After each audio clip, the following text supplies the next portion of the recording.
Mungkin di saat mendengarkan sholat duha, karena dia sangat familiar sekali. Artinya hampir semua umat Islam pernah dengar sholat duha itu. Mungkin juga ada sebagian kita yang sudah mengamalkan. Ya. Tetapi permasalahannya, biasanya sesuatu yang sangat familiar didengar itu, jarang orang menjaganya. Seperti sederhana masalah mengucapkan salam misalnya, dengan keutamaan yang sangat besar, sholat sunnah qobliyah dan ba'diyah, ya, sebenarnya mudah dan familiar. Tapi jarang sekali orang yang mau istiqomah untuk bisa mengerjakannya. Zikir pagi petang, berdoa, misalnya silaturahim keluarga, ziarah kubur misalnya. Semua ini amalan-amalan yang sebenarnya ringan. Tetapi banyak orang anggap remeh. Dan ini nanti akan menjadi perbedaan dasar antara setiap orang yang mengamalkannya dengan orang tidak mengamalkannya nanti di derajat di surga. Kembali saya ingatkan, nanti di hari kiamat Bu, kita akan menemukan ada 3 orang yang menyesal. Penyesalan pertama itu yang abadi. Itu orang kafir, orang musyrik, sama orang munafik. Karena mereka akan masuk ke dalam neraka secara abadi. Selamanya. Tidak akan pernah lagi bisa keluar. Maka ini penyesalan yang Allah gambarkan dalam surah Al-Mu'minun. Surah nomor 23. Dari ayat 99 sampai 115 atau 116. Jadi kalau ibu baca itu akan menunjukkan penyesalan orang-orang kafir yang luar biasa. Karena mereka sudah tidak bisa lagi keluar dari api neraka. Disiksa dan khalidina fiha, kekal selamanya. Kemudian yang kedua, penyesalan usatul mu'minin. Orang-orang mukmin yang banyak dosanya, tidak sempat bertaubat selama di dunia, terus saja dengan zinanya, dengan bohongnya, dengan ribanya, dan tidak mau taubat. Sehingga pada saat meninggal, timbangan amal baiknya sama amal dosanya, itu lebih berat dosanya. Sehingga dia harus masuk neraka dulu. Walaupun misalnya jadwalnya sehari saja waktu akhirat, maka Allah sudah menekankan dalam Al-Quran, Yauma 'inda rabbika ka'alfi sanatin mimma ta'udun. Satu hari di sisi Tuhan Muhammad nanti di akhirat sama dengan 1000 tahun waktu kalian di dunia. Kita bisa bayangkan kalau 1000 tahun disiksa non-stop 24 jam. Maka ini penyesalan juga yang luar biasa. Walaupun nanti setelah bersih dosanya akan dimasukkan ke dalam surga, ya. Tapi tetap menyesal. Oleh karena itu sebelum datang penyesalan ini kita harusnya segera bertaubat, meninggalkan semua dosa-dosa kita dan berhenti. Kalaupun pernah terjadi di masa lalu kita, maka kita jadikan itu sebagai sebuah ibrah, pelajaran. Makanya kata Nabi SAW dalam hadis yang sahih, sungguh aku beristighfar dan bertobat kepada Allah sehari 70 sampai 100 kali. Kalau Nabi saja selalu istighfar dan tobat sehari 70 sampai 100 kali, bagaimana dengan kita? Harus lebih pantas kita beristighfar dan tobat. Karena nanti akan ada penyesalan. Kalau sampai misalnya, maaf ini contoh saja, ibadah ibu 999 misalnya angkanya. Sementara dosa ibu 1001. Bedanya cuma 2. Tetap masuk neraka dulu. Kan gitu. Itu berarti penyesalan. Kan harus disiksa dulu baru masuk ke surganya. Kemudian yang ketiga, ini penyesalan yang kita khawatirkan juga. Ya. Penyesalan orang-orang beriman yang masuk ke dalam surga, tapi mereka menyesal banyaknya amal-amal ibadah yang mereka sia-siakan di dunia, yang sebenarnya kalau mereka kerjakan, mereka akan dapat derajat yang tinggi di surga. Nah ini poin yang tidak kalah penting. Karena memang misal ibu selalu mengatakan, sudahlah kan sholat duha, itu kan cuma sunnah. Sholat qabliyah duhur, tadi misalnya sholat duhur, sudahlah itu kan cuma sunnah, yang penting saya sudah kerjakan yang wajibnya. Ba'diyah duhur misalnya, atau sholat tahajud, atau sholat witir, atau tahiyat masjid, atau sholat wudu, atau zikir pagi petang misalnya, ya. Contoh, ibu menganggap itu baca Quran, sudahlah itu kan sunnah. Memang ibu nggak salah dengan niat dan maksud seperti itu. Tapi permasalahannya ibu nanti akan menyesal di surga. Karena kalau ibu kerjakan duha itu, atau sholat malam itu, atau sholat wudu dan tobat itu, maka akan lebih tinggi fasilitasnya. Jadi kalau kita ibaratkan komplek perumahan itu ada klaster-klaster, ada klaster yang lebih bagus. Tapi ibu, misalnya klaster A, itu orang yang kerjakan semua yang wajib dan semua yang sunnah. Misalnya ada klaster B, hanya orang yang kerjakan wajib dan sedikit amal sunnah. Klaster C-nya orang yang hanya kerjakan yang wajib sunnahnya tidak misalnya. Maka fasilitas klaster A lebih bagus. Dan itu ditentukan dari keinginan kita untuk mengerjakan ibadah tersebut. Terlebih lagi dalam mengerjakan ibadah-ibadah ini ringan sekali. Kayak 2 rakaat sholat duha itu cuma 4-5 menit. Itu sudah sangat lama gitu ya. Sebentar sekali. Di kantor, di rumah teman, di rumah kita, di restoran seperti ini. Bisa kita sholat. Juga ibu kalau sholat di sebuah tempat, itu tempat-tempat itu akan jadi saksi hari kiamat, Bu. Saya punya seorang dosen dulu, Dr. Tariq di kota Madinah. Saya tidak bisa lupa sikap beliau itu. Pernah beliau mendatangi kami untuk ngisi daurah di kota Makassar. Kalau tidak salah itu di tahun 2000, tahun 2000-an. Belum, maaf, tahun 90-an lah. Waktu itu, tahun 93 tepatnya seingat saya, 92-93. Waktu itu kami masih SMA di kota Madinah. Kemudian beliau sempat datang untuk ngisi daurah. Lalu mampir ke rumah kakek kami di kota Makassar. Saya kebetulan ada di situ. Kemudian Pak Awal tiba, setelah kami sambut di ruang tamu, dia mengatakan, Khalid tolong kasih saya tempat untuk sholat. Ini di rumah nenek saya. Saya pikir mungkin beliau mau sholat duha, mau sholat wajib. Tapi sholat wajib belum masuk waktunya gitu. Terus saya siapkan. Habis selesai sholat saya tanya, Syekh Anda sholat apa? Dia bilang saya sholat sunnah. Niat, nafilah namanya. Ibu kalau misalnya lagi duduk, lagi santai, terus kemudian ibu masih ada wudu, ibu ingin dekatkan diri kepada Allah dengan sholat sunnah. Ada sholat namanya nafilah, Bu. Bukan duha, bukan sholat tahajud, bukan sholat wudu, bukan. Namanya sholat nafilah, tatawu, tambahan saja. Ibu mau dekatkan diri kepada Allah gitu ya. Itu bisa dikerjakan. Namanya sholat nafilah. Atau sholat tatawu tepatnya. Maka dia sholat. Dia bilang saya cuma sholat. Tujuan saya adalah saya tidak tahu saya akan kembali ke rumah ini lagi atau tidak. Paling tidak tempat-tempat di rumah ini bisa jadi saksi buat saya hari kiamat. Dan memang betul, Bu, setelah beliau pergi, kemudian nenek kami meninggal, lalu rumah itu dijual dibagi warisan. Lalu dibeli oleh orang lain. Dan rumah itu dibongkar semua. Kayu-kayunya segala macam bangunan dibongkar. Maka sudah lepas, sudah nggak bisa lagi datang untuk menjadikan tempat itu sebagai saksi pada hari kiamat. Ini salah satu sentuhan secara keimanan bagaimana orang harus peka. Nah, kalau misalnya si A sama si B, si A ini sholat duha selama 10 tahun misalnya. Setiap hari 2 rakaat aja. Tapi 10 tahun dia sholat. Si B 10 tahun itu nggak pernah sholat duha. Karena tadi ya sudahlah gampang, kan sunnah. Kira-kira menurut ibu secara rasional, kita belum masuk surga, tapi secara rasional, apakah sama tingkatannya si A sama si B? Nggak mungkin. Mungkin sekarang kalau kita bilang, teman saya kan sholat 2 rakaat ringan. Baik, jangan hitung itunya, hitung akumulasinya. Karena setiap hari dikerjakan kan gitu. Sama dengan orang sholat tahajud sudah setahun berjalan, 2 tahun berjalan, 10 tahun. Dengan orang tidak pernah sholat tahajud misalnya, pasti akan beda. Dan masalahnya dalam masalah ibadah, Bu, kita nggak bisa perbaikin. Nggak bisa kita perbaikin. Misal tadi, kita kan mau bahas sholat duha nih. Sebentar lagi saya akan sebutkan belasan hadis tentang keutamaan sholat duha. Misalnya ibu dengar, oh ternyata besar sekali keutamanya, saya mau sholat duha.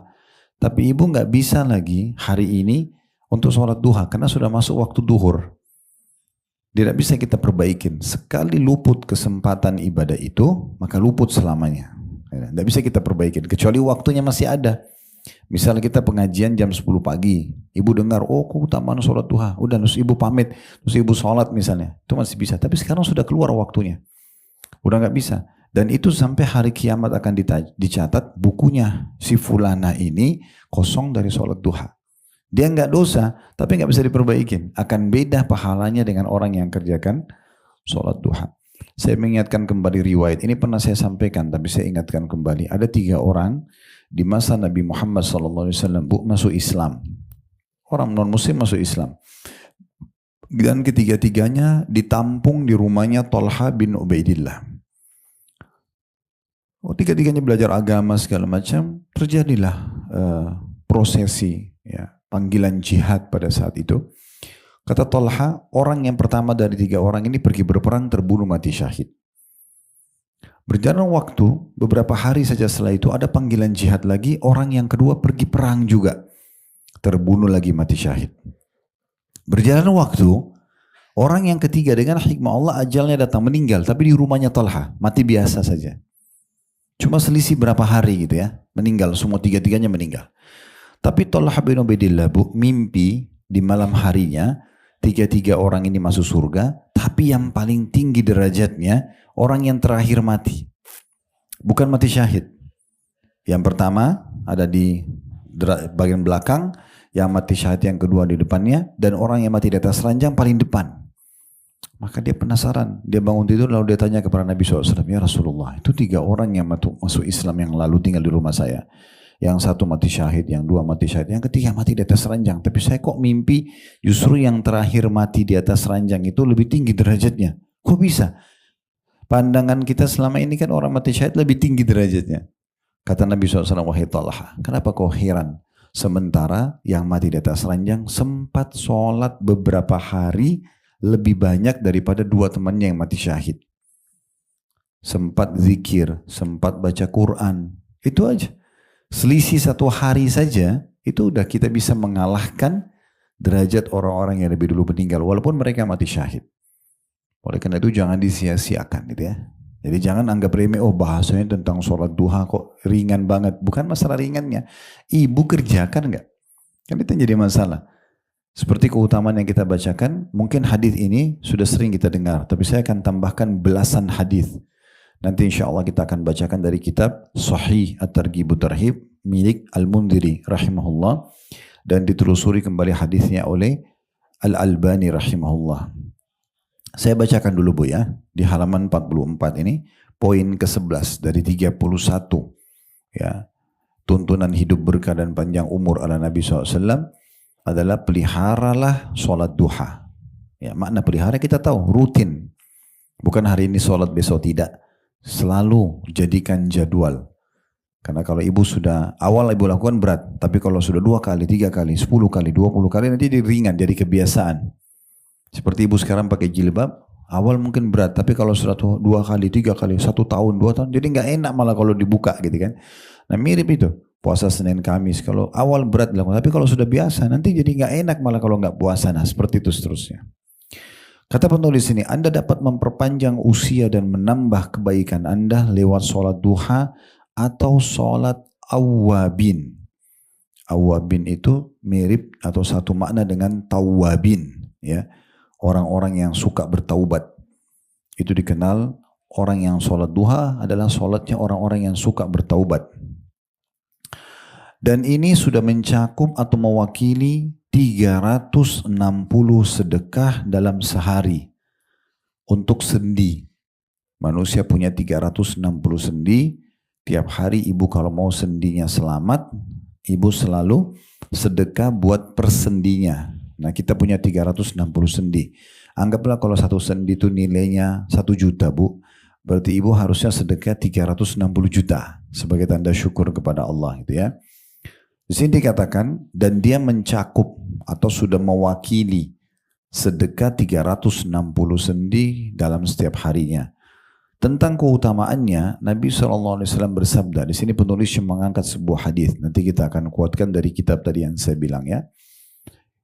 Bunyi hadisnya adalah kata Nabi SAW, yusbihu ala kulli sulama ay mafsalin min ahadikum sadaqa fa kullu tasbihatin sadaqa wa kullu tahmidatin sadaqa wa kullu tahlilatin sadaqa wa kullu takbiratin sadaqa wa amrun bil ma'rufi sadaqa wa nahyun 'anil munkari sadaqa wa yujzi'u min dzalika rak'atani yarka'huma min ad-duha. Setiap persendian salah seorang di antara kalian ada sedekahnya. Harus disedekahkan supaya sendinya terjaga ya sebagai tanda syukur kepada Allah. Dan untuk mendapatkan sedekah-sedekah itu, ibu mengucapkan setiap tasbih, bilang aja subhanallah, dihitung 1 sedekah buat 1 sendi itu. Kemudian setiap tahmid alhamdulillah dihitung juga 1 sedekah. Setiap tahlil ucapkan la ilaha illallah dihitung juga 1 sedekah. Setiap takbir Allahu Akbar dihitung juga 1 sedekah. Amar ma'ruf, menyeru pada kebaikan. Ibu ajar orang sholat, puasa, itu namanya amar ma'ruf. Ibu ajar orang tutup aurat misalnya, itu sedekah.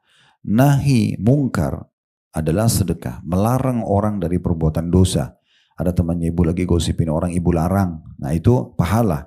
Nah ibu berhentikan dia dari dosanya ya. Ibu ingatkan agar dia takut kepada Allah, mematuhi Rasulullah Sallallahu Alaihi Wasallam. Bagaimana Allah menyebutkan dalam Al-Quran, menggunjing atau menceritakan aib orang itu sama dengan memakan daging saudaranya misalnya, atau bangkai saudaranya. Dan itu juga termasuk kategori dosa besar misalnya. Itu juga termasuk melarang orang dari kemungkaran sedekah.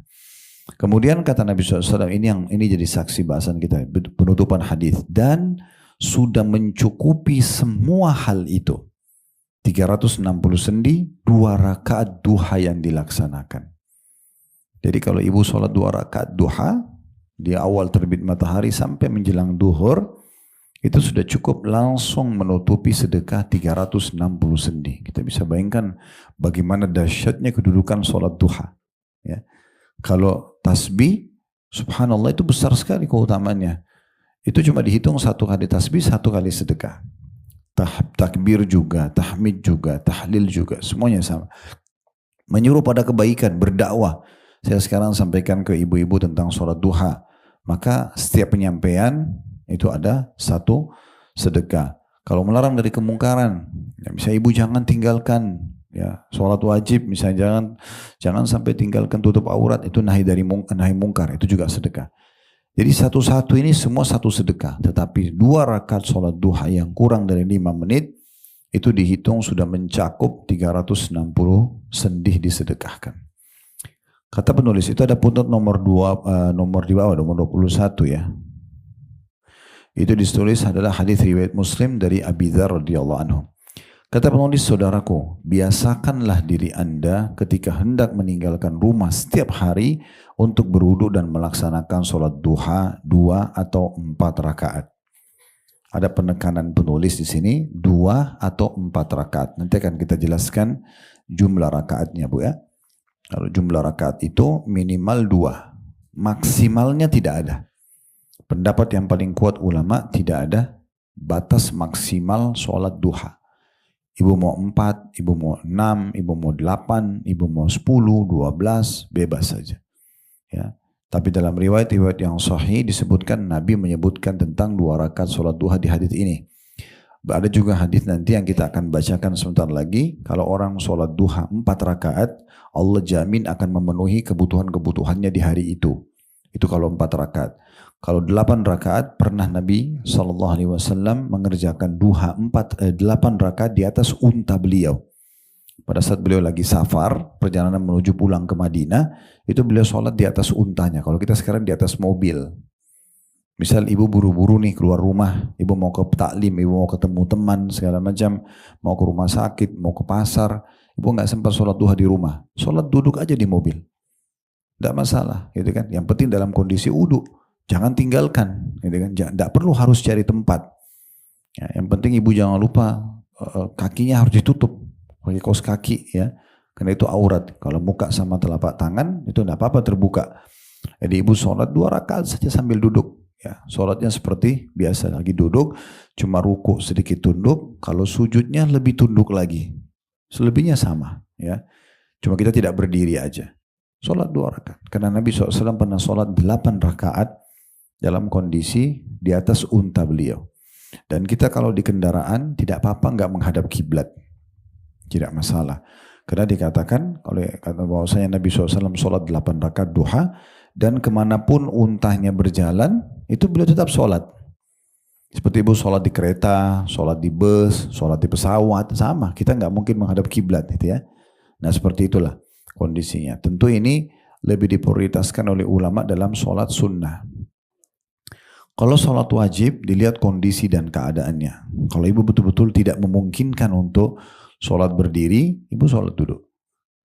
Kalau ibu belum memungkinkan menghadap kiblat, ya sudah ibu sholat apa keadaannya. Seperti kita kalau berangkat umroh 9 jam naik pesawat.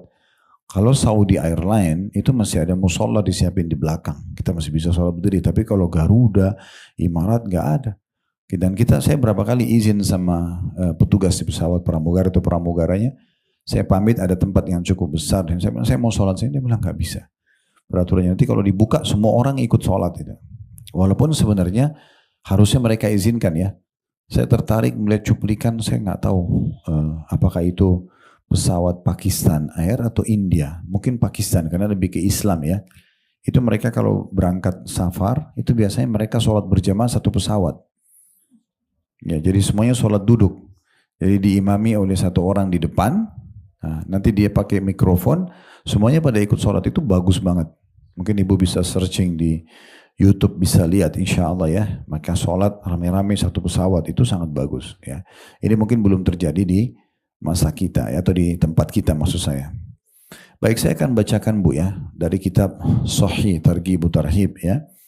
Buku ini kami bedah juga setiap Jumat. Ibu kalau mau ikutin, biasanya setiap habis sholat Jumat, jam 1 siang kita melanjutkan bedah buku ini. Kecuali kalau tidak salah pekan kelima ya. Kami sudah sampai di jilid 3-nya di bab haji. Nah ini di jilid 2-nya di kitab sholatnya. Nah salah satu substansial babnya itu adalah anjuran sholat duha.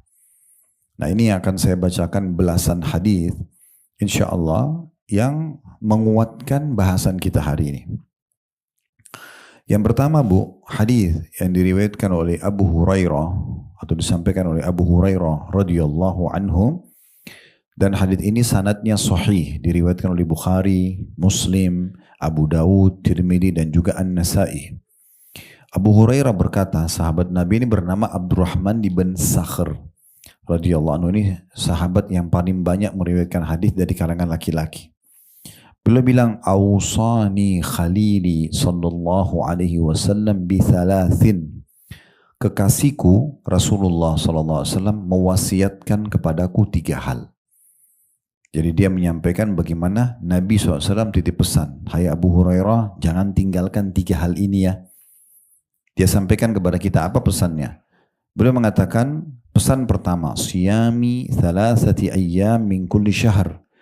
Agar aku berpuasa 3 hari setiap bulannya. Ini biasa dikenal dengan puasa Ayyamul Bid. Ya, 13, 14, 15 dari bulan Hijriah. Ini yang paling afdal. Kalau ibu tidak bisa, ibu bisa pilih tanggal berapa saja. Dan lebih baik berurut. Misalnya 1, 2, 3, 7, 8, 9, 20, 21, 22 misalnya ya. Tapi kalau ibu mau lebih afdal itu di pertengahan bulan. Kayak sekarang ini lagi pertengahan, lagi bulan purnama biasanya cirinya ya.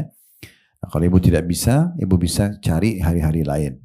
Pendapat Syekh Utsaimin rahimahullah salah satu ulama, kalau orang misalnya hanya bisa dalam 3 hari itu, dia 2 hari puasa berturut. 1 harinya nggak bisa karena ada halangan. Kayak diundang orang atau apa gitu ya. Dia boleh 1 hari itu dipuasa di hari yang lain. Yang penting totalnya 3 hari setiap bulannya. Ya. Nah ini punya keutamaan sendiri tentunya. Kata Nabi SAW, puasa 3 hari setiap bulan, itu pahalanya sama dengan puasa setahun. Jadi kalau ibu misalnya puasa, bulan ini 3 hari, bulan depan 3 hari.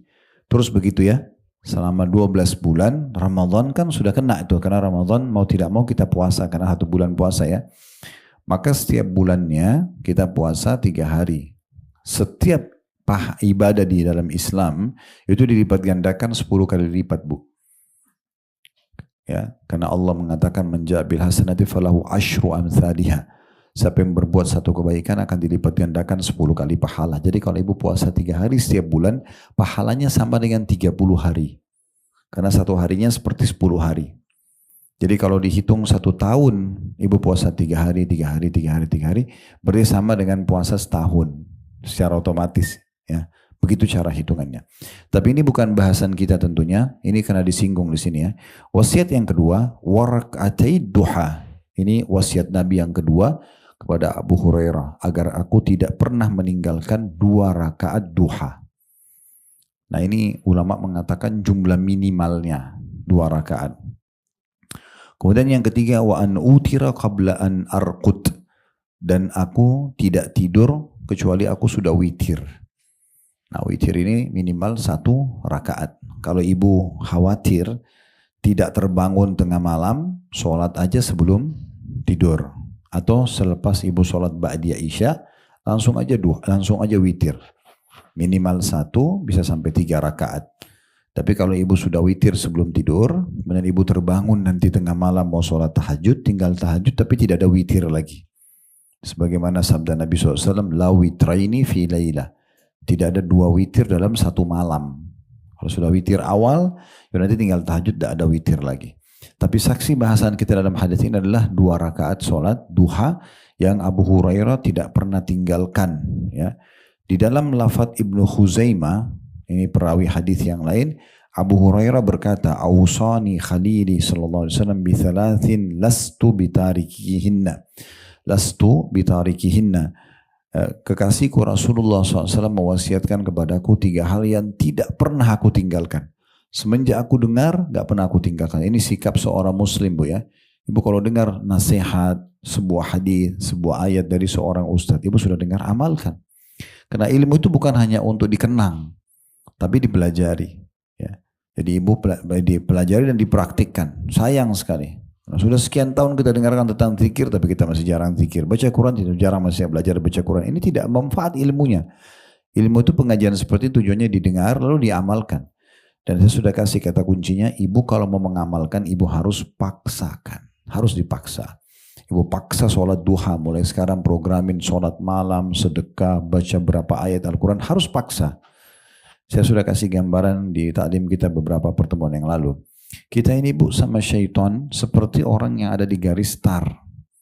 Kalau ibu tidak mulai-mulai, maka rival kita, syaitan itu lawan kita, dia akan selalu jatuhkan kita. Udahlah, nggak usah, gampang, nanti aja. Jadi kita tergoda. Kapan syaitan itu akan lemah godaannya? Kalau ibu lari. Jadi ibu mulai dulu. Kan gitu. Kalau ibu mulai berlari, ibu mulai sholat duha, ibu mulai baca Quran, ibu mulai hadir majelis ilmu, ibu mulai paksakan diri. Kayak ibu tadi datang ke sini, ibu paksakan. Mungkin segala macam godaan syaitan ada. Udahlah nanti aja, nanti bisa online, nanti pertemuan bulan depan. Kan, tapi kalau ibu paksakan datang, syaitan gak bisa buat apa-apa. Karena ibu sudah jalan. Apalagi kalau ibu berlari kencang sekali, ibu kencang dalam ibadah, dari zikir ke doa, dari doa ke baca Quran dan seterusnya, dari majelis ilmu ke ilmu yang lain. Didengarin ceramah sekarang, nanti naik di mobil putar lagi ceramah. Itu kan seperti orang yang lari. Syaitan untuk menggoda kita, dia juga harus lari seperti kita. Baru bisa kalau dia di tempat garis start, dia nggak bisa digoda kita. Dan orang yang kalau lari, sama-sama lari, walaupun yang rival ini teriak-teriak, persentase godaan yang sampai ke kita atau suara itu kecil sekali. Kalau orang lagi lari kan, syaitan godain, tapi ibu lagi kencang-kencangnya sholat duha, sholat malam, itu godaannya terdengar tapi nggak ada pengaruhnya, kecil sekali gitu. Karena ibu sudah berlari. Orang yang banyak terjerat dengan godaan syaitan memang orang yang tidak mulai-mulai. Memang dia nggak mulai sholat duha, dia nggak mulai zikir. Pertanyaan sampai kapan ini? Tunggu ajal datang baru nyesel kan gitu. Makanya saya bilang tadi di hari kiamat yang perlu kita garis bawahi, penyesalan sebagian ahli surga yang masuk ke surga, dia lihat, oh dulu kalau saya sholat duha itu tempat saya ya, tapi saya nggak dapat karena saya nggak sholat duha, tempatnya di sini. Walaupun ini mewah, itu lebih istimewa gitu. Ya, sayang, cuma penyesalan itu tidak akan bermanfaat bagi dia. Lalu kata Abu Hurairah, kekasihku mewasiatkan kepadaku 3 hal tidak pernah aku tinggal. Alla anama illa ala witrin, aku tidak tidur kecuali sudah witir. Jadi ini lafadz lain ya, lafadz Ibnu Khuzaimah. Mirip tadi cuma dibedain lafadznya. Kalau di sini dimulai witir dulu sebelum tidur. Wa alla adha'a rak'atai duha, dan aku tidak pernah tinggalkan 2 rakaat salat duha. Fa innaha salatul awwabin, karena dia adalah salatnya awwabin. Tadi sudah kita jelaskan, awwabin orang yang suka bertaubat ya. Kemudian yang ketiga, wasiyami thalathata ayyam min kulli syahr, berpuasa 3 hari setiap bulannya. Ini hadis yang pertama yang diangkat oleh Al-Mundhiri, 2 buah riwayat, dua-duanya sahih dan dua-duanya berisi wasiat Nabi SAW untuk Abu Hurairah.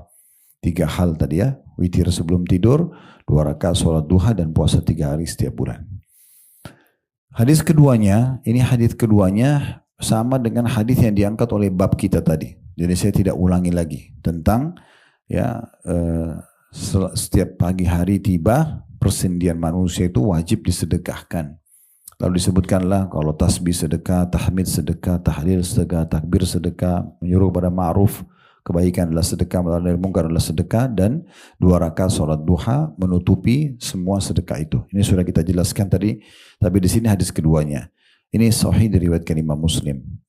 Kemudian hadis yang mirip dengan itu disebutkan sini hadis yang ketiga dari hadis Buraidah radhiyallahu anhu. Beliau berkata, aku mendengarkan Rasulullah SAW berwasiat atau bersabda, fil insani sittuna wa thalathumiyati mafsilin. Di dalam diri manusia, tubuhnya ada 360 persendihan. Fa'alaihi ayyatasaddaqa an kulli mafsilin bisadaqah. Dan dia harus wajib bersedekah atas tiap-tiap persendihannya itu. Qalu wa man yutiku dzalika ya Rasulullah. Para sahabat mengatakan, ya Rasulullah, siapa yang mampu lakukan itu? Dia harus sedekah untuk 360 sendinya setiap harinya. Qala an-nukha'atu fil masjidi tadfinuha. Sesungguhnya sedekah termasuk adalah kalau kamu menimbun ludah di masjid, ya. Jadi di masa dulu, Bu, masjid orang itu bukan keramik atau granit atau marmer kayak kita sekarang, masih tanah. Nah biasanya ada orang yang terbiasa meludah. Ini kan meludah, orang ngupil, korek-korek kuping, ini kan kebiasaan. Kalau kita tinggalkan kebiasaan itu tidak akan mungkin terjadi. Tapi karena kita biasakan, jadi kadang-kadang di depan orang pun kita tidak sadari. Nah kalau di masjid itu dosa, Bu. Kecuali kita pakai tisu. Kalau buang sembarangan itu dosa besar. Ya, itu ada bahasa sendiri para ulama. Nabi SAW sangat marah. Pernah masuk ke dalam masjid, beliau temukan di dindingnya ada ludah orang gitu ya. Dia meludah sembarangan. Kata Nabi SAW, ini tidak bisa, ini dosa, sampai dia menimbunnya sendiri. Dia membersihkannya. Nah Nabi SAW sampaikan di sini. Waktu beliau mengatakan dalam tubuh manusia ada 360 sendi, setiap hari dia harus sedekah. Lalu para sahabat mengatakan, ya Rasulullah, siapa yang mampu lakukan itu? 360 sendi tiap hari itu berat sekali. Nabi SAW mengatakan, menimbun ludah atau membersihkan di masjid, ya itu adalah sedekah. Di sini masuk pelajaran penting juga, berarti tidak boleh sengaja kita kotorin ya. Orang ngupil, buang-buang sembarangan gitu ya. Dan ibu perlu tahu hukumnya, kalau ibu sampai lagi flu ya, lagi ada dahak, itu boleh dikeluarkan, Bu. Ibu lagi ada ingus boleh dikeluarkan. Nabi SAW sebutkan dalam hadis itu dikeluarkan kalau lagi sholat, memang dia lagi meler, kita nggak bisa tahan, maka usahakan ada tisu atau sapu tangan. Dalam kondisi sholat bisa kita keluarkan. Nabi SAW menganjurkan mengeluarkan di arah sebelah kiri, balik sebelah kiri lalu dikeluarkan. Kata Nabi SAW, hindari bagian depan kalian karena ada Allah di hadapan kalian, dan hindari sebelah kanan kalian karena ada malaikat. Jadi di sebelah kiri dikeluarkan ya. Itu kalau memang dalam kondisi darurat sekali ya. Kemudian beliau mengatakan wasyai'u tunahihi anit tariq. Ya. Kemudian juga termasuk sedekah buat sendimu adalah engkau menjauhkan sesuatu yang berbahaya dari jalan. Ibu lihat ada duri, ada potongan kayu, ada batu. Itu dalam Islam dia dianjurkan untuk pindahin, Bu. Nggak boleh ibu biarkan. Ibu kalau pakai driver, ibu suruh drivernya mampir sebentar, pindahin batu itu, berbahaya buat orang gitu ya. Itu memindahkan dari jalan yang berbahaya, pahalanya besar.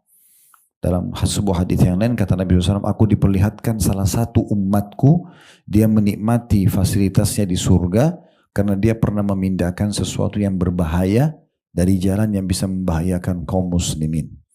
Jadi nggak boleh kita biarkan. Kalau yang kita lihat saja orang lain buang, kita dianjurkan untuk singkirkan, berarti lebih pantas kita tidak boleh sengaja membuang sembarangan, membuang sampah, membuang apalagi sesuatu yang berbahaya ya. Nah itu lebih tidak boleh. Nah ini termasuk sedekah juga. Fa in lam taqdir farak'atad duha tujzi'u anka. Kalau kau tidak punya kesempatan untuk semua itu, ya tadi membersihkan kotoran dari masjid atau memindahkan sesuatu yang berbahaya di jalan, maka ketahuilah 2 rakaat sholat duha sudah menutupi itu. Maksudnya mirip tadi keutamaannya, sama memenuhi sedekah untuk 360 sendi. Hadis ini diriwayatkan oleh Imam Ahmad, Abu Dawud, Ibnu Huzaimah dan juga Ibnu Hibban. Hadis keempat, Bu, Abu Darda berkata radhiyallahu anhu. Kalau tadi Abu Hurairah, sekarang Abu Darda, sahabat Nabi yang lain.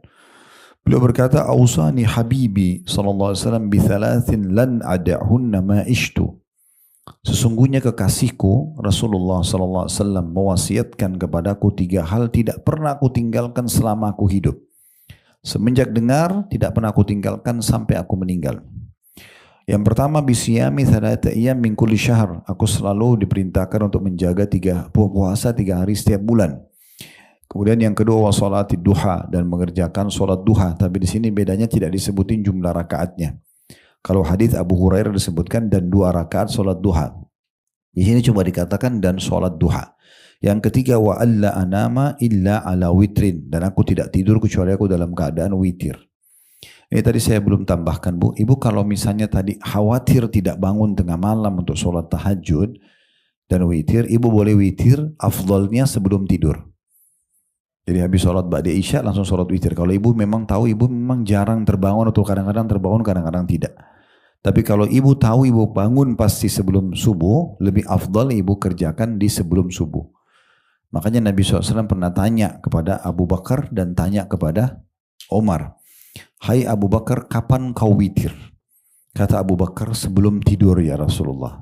Ditanya Umar, hai Umar, kapan kau witir? Kata Umar, sebelum subuh, ya, di tengah malam. Maka Nabi SAW tunjuk Abu Bakar sambil mengatakan orang ini mengambil agamanya dengan kehati-hatian. Jadi Abu Bakar justru witirnya sebelum tidur. Nabi bilang orang ini ambil agamanya dengan kehati-hatian. Ditunjuk Umar, orang ini mengambil agamanya dengan ketegasan. Dia paksakan diri bangun di sepertiga malam. Baik, hadis kelima, Bu. Ini keutamaan yang luar biasa. Belum disebutkan atau belum mungkin ibu dengar sebelumnya ya. Karena keutamaan ini besar sekali tentang sholat duha. Hadis ini sanadnya hasan sahih. Dan hadis ini dari Abdullah bin Amr bin As radhiyallahu anhuma, beliau berkata, "Ba'atha Rasulullah sallallahu alaihi wasallam sariyatan faghanimu wa asra'ur raj'ah." Rasulullah SAW pernah mengirim 1 bala tentara dan mereka berhasil menang serta mendapatkan banyak sekali harta rampasan perang. Dari musuh didapatkan banyak harta rampasan perang. Lalu mereka segera pulang kembali ke Madinah. Fatahaddatsan nasu bikurbi magzahum. Lalu orang-orang mulai membicarakan tentang dekatnya tempat perang mereka. Maksudnya dari Madinah dekat sekali. Wa kathrati ganimatihim, dan banyaknya harta rampasan perang yang didapatkan. Biasanya orang kalau perang tempatnya jauh, perjuangannya besar, kadang-kadang dapat harta rampasan perang, kadang-kadang tidak, gitu ya. Tapi ini enggak. Keluar sedikit dari kota Madinah, lawan musuh menang, harta rampasannya banyak sekali. Jadi menjadi buah bibirnya orang di Madinah pada saat itu. Wa sur'ati raja'atihim, dan juga jadi buah bibir tentang cepatnya mereka pulang ya, ke Madinah. Jadi cepat sekali pergi, cepat pulang, cepat menang, banyak rampasan perangnya. Faqala Rasulullah sallallahu alaihi wasallam, maka Rasulullah SAW bersabda, "Ala adullukum ala aqraba minhu magzan?" Mau enggak, kata Nabi SAW, aku tunjukkan tempat perang yang lebih dekat dari mereka. Tidak usah kalian kagum-kagum dengan tempat perangnya dekat, keluar sedikit lalu menang gitu ya. Dikatakan wa aktsara ghanimah, dan lebih banyak harta rampasan perangnya. Wa ausyaka raj'ah, dan lebih cepat juga pulang kembali. Man tawadda'a thumma gada ilal masjidi li subhati duha. Siapa yang wudu, bersuci dengan baik, kemudian dia pergi ke masjid, dia kerjakan sholat duha. Ya. Fahuwa aqrabu minhum magzan. Maka ini lebih dekat jarak peperangannya. Wa aktsaru ghanimah, lebih banyak harta rampasan perangnya. Wa ausyaku raja'ah, dan lebih cepat juga untuk kembali atau pulang. Hadis ini diriwayatkan Ahmad dan diriwayatkan atau dalam riwayat Ibnu Lahiyah dan juga At-Tirmidzi dengan sanad jayyid. Riwayat ini riwayat agung, Bu ya. Kalau ibu sudah tahu alhamdulillah. Kalau ibu belum tahu, jihad itu, Bu, amalan yang sangat besar dalam Islam dan berat. Berat ya. Terutama kami laki-laki yang diperintahkan itu. Ibu-ibu bisa tapi bukan seperti laki-laki. Perang itu meninggalkan istri dan anak, meninggalkan pekerjaan ya. Di medan perang itu sudah susah untuk mandi, cari makanan yang enak, istirahat yang cukup. Pokoknya ala kadarnya semua.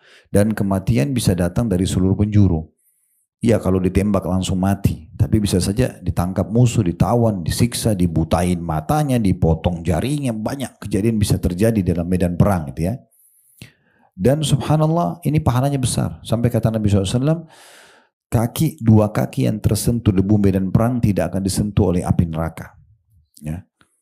Dan banyak keutamaan yang lain tentang jihad itu. Banyak sekali. Di antaranya pernah ada sahabat yang mengatakan, ya Rasulullah, tolong sampaikan kepada kami tentang amalan yang bisa menyaingi jihad. Kata Nabi SAW, la tastati'un, kalian tidak akan mampu mendapatkan. 3 kali sahabat tanya, 3 kali Nabi menjelaskan begitu. Kata Nabi SAW, kenapa sebabnya? Karena orang yang keluar berjihad, semenjak dia keluar dari rumah, tinggalkan istri sama anaknya, terus dia pergi sampai dia pulang, kalaupun dia masih hidup, itu sama dengan orang yang sholat malam tidak pernah tidur dan puasa tidak pernah buka puasa sampai dia pulang. Saking besarnya pahala jihad gitu ya. Itu pahala sendiri. Dan kalau kita bahas di dalam buku ini juga di jilid 3-nya ada kitab jihad, itu ada banyak sekali babnya. Mungkin bisa saya bahasakan lebih dari 70-80 hadis tentang keutamaan jihad yang dituliskan oleh penulis. Belum kitab-kitab yang lain, mungkin masih ada hadis yang belum dinukil gitu ya. Belum juga keutamaan ribat. Jadi jihadnya sendiri berperang pahalanya besar. Berjaga-jaga di perbatasan antara muslim sama orang kafir juga itu pahalanya besar. Sampai kata Nabi SAW ya, sampai meninggal dalam kondisi ribat. Berjaga di perbatasan antara muslim sama orang kafir. Setiap saat bisa menyerang umat Islam. Maka dia pahalanya akan terus mengalir sampai hari kiamat. Dalam riwayat lain, ribat 1 hari 1 malam lebih baik daripada dunia dan seluruh isinya. Keutamanya besar sekali gitu ya. Begitu juga dengan halalnya menikmati harta rampasan perang, Bu. Ya, makanya Nabi Muhammad SAW mengatakan harta rampasan perang diharamkan untuk Nabi sebelumku dan dihalalkan untukku. Misalnya kita kalahkan musuh, ada perisai, ada pedang, ada kalau macam sekarang senjata, pesawat tempur, tank, itu semua jadi harta rampasan perang. Nanti dibagi 1/5 untuk Allah dan Rasulnya, disedekahin untuk orang-orang miskin dalam agama Islam, 4/5 dibagi untuk mujahid. Jadi orang pergi jihad itu bisa jadi sumber rezekinya dia kalau dia menang, ya. Itu namanya ghanimah. Kemudian berkumpul kegembiraan kalau orang pergi jihad, dia sudah dapat pahala jihad. Terus kemudian dia dapat harta rampasan perang. Terus kemudian dia pulang ketemu kembali sama keluarganya. Setelah dia berjuang, dia kembali bisa kumpul lagi sama istri sama anaknya. 3 ini keutamanya besar semua gitu ya. Dan apa kata Nabi SAW waktu pasukan ini pergi. Kemudian mereka menang lawan musuh. Jaraknya tidak jauh dari Madinah. Mereka berhasil dapat ghanimah yang besar. Mereka segera bisa pulang kumpul sama keluarganya. Jadi buah bibir di Madinah. Nabi SAW timpali itu sambil mengatakan, mau saya tunjukkan kalian lebih baik daripada perang itu. Lebih baik daripada harta rampasan perang itu. Lebih baik daripada segera pulang ke keluarga. Apa itu? Karena sahabat penasaran. Lalu kata Nabi SAW, seseorang antara kalian beruduk di rumahnya, dia pergi ke masjid, dia sholat duha 2 rakaat. Itu lebih besar pahalanya daripada jihad tadi, dari harta rampasan perang, daripada keluar ketemu atau daripada kembali ketemu keluarga. Kita bisa coba bayangkan, besarkan hadits ini, bagaimana kemuliaan sholat duha. Mengalahkan pahala jihad itu luar biasa. Padahal jihad itu kadang-kadang bisa jadi wajib. Tapi ini bisa dikalahkan dengan sholat duha. Makanya salah satu sholat yang Nabi nggak tinggalkan, Bu, walaupun beliau musafir, itu duha. Biasanya kan orang kalau musafir itu karena sholatnya jamak qasar, ya, kan sholat qobliyah sama ba'diyahnya kan gugur, Bu ya.